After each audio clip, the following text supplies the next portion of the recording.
tengah awak istirahat di tinau sebabnya hana urang acara dimulai kira-kira 3 jam lebih kurang.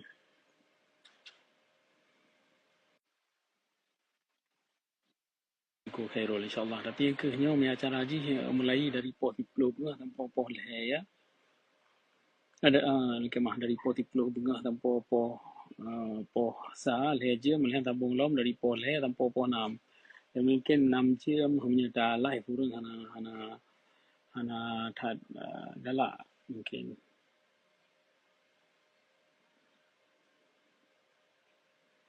Kini ilun loh tentang orang-orang mengenai doa kiban di dalam kantor PBB.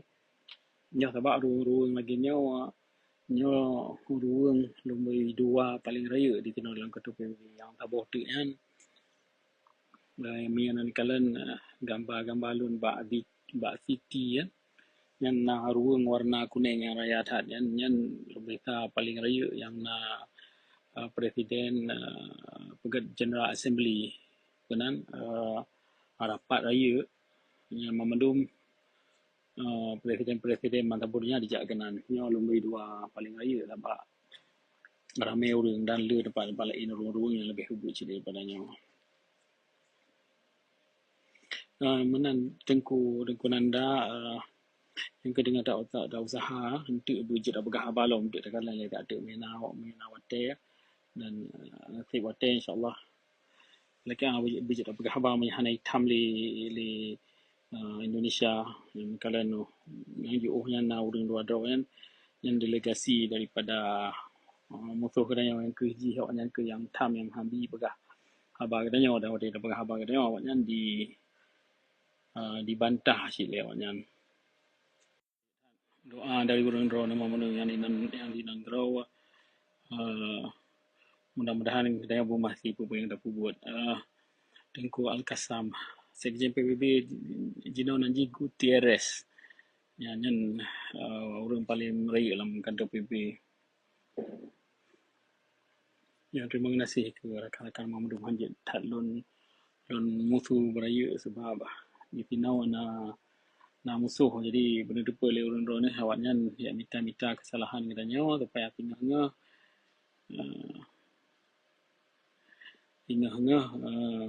baik je datang mengli jadi macam-macam alasannya tengku Zainalnya kan buat kantor DPRI nyo buat kantor PBB yang paling raya di dunia pusat di New York. Mungkin kantor PBB mungkin kantor DPRI di Pegat di Ketat lagi di Tinau cik.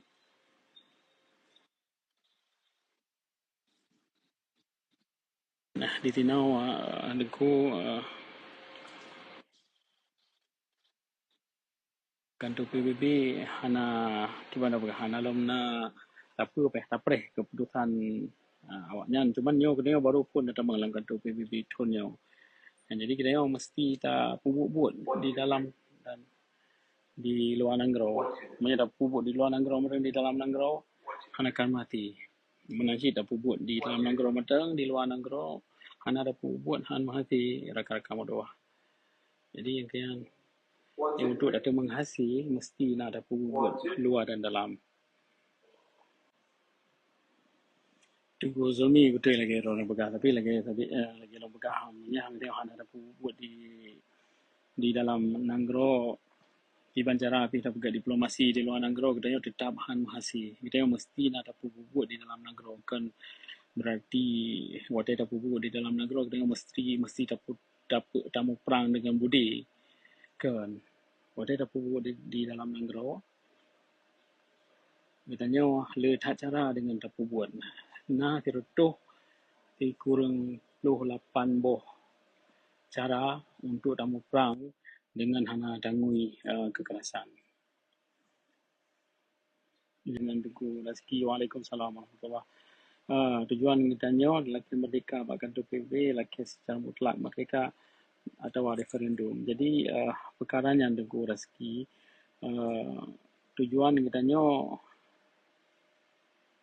kita dapat diplomasi di luar Nangrau di Tinau berjit datemeng merdeka katanya tapegat pe dan nagro senambung lagi awal ya jadi minyak kita mutlak tajak rakyat laki merdeka dengan hana tapegat tape katanya han akan merhati ya jadi payah hana tapegat tipu pe untuk datemeng merdekaan innallaha la yughayyiru biqaumin hatta yughayyiru ma bi anfusihim. Allah akan mengubah tabah-tabah kaumnya kecuali kaumnya diubah geroi. Tengku board vaksin dalam undang-undang dunia na le undang-undang bahkan lon na le dulih na pe boh undang-undang yang digaranti katanya na hak untuk dalaki merdeka dan Indonesia nya seperti na jid dia poh katanya dia timbak katanya dia tebak katanya dalaki merdeka. Jadi tanggapan ka pasti jid. Cuma katanya ta pasiro untuk tapgah bawanya katanya perlu merdeka tapi mi katanya hana ada pupuk tapi kiban tapgah perkara merdeka. Terima kasih tengku rakyat. Okey, terima kasih tengku rakyat. Waalaikumsalam warahmatullahi. Jadi kena rakan-rakan berdoanya kalau pusing ile caranya acara live-nya lu tamang ba rakan-rakan ile dia sebab na rakan-rakan yang telefon lu tamang lu gede ile tak nah wate dalam 40 minit tu. Okey, terima kasih ke urun dengan mendung. InsyaAllah lu tamang ba tempat lain untuk dah mahabar di ile. Gak tengku halim terima kasih. Assalamualaikum warahmatullahi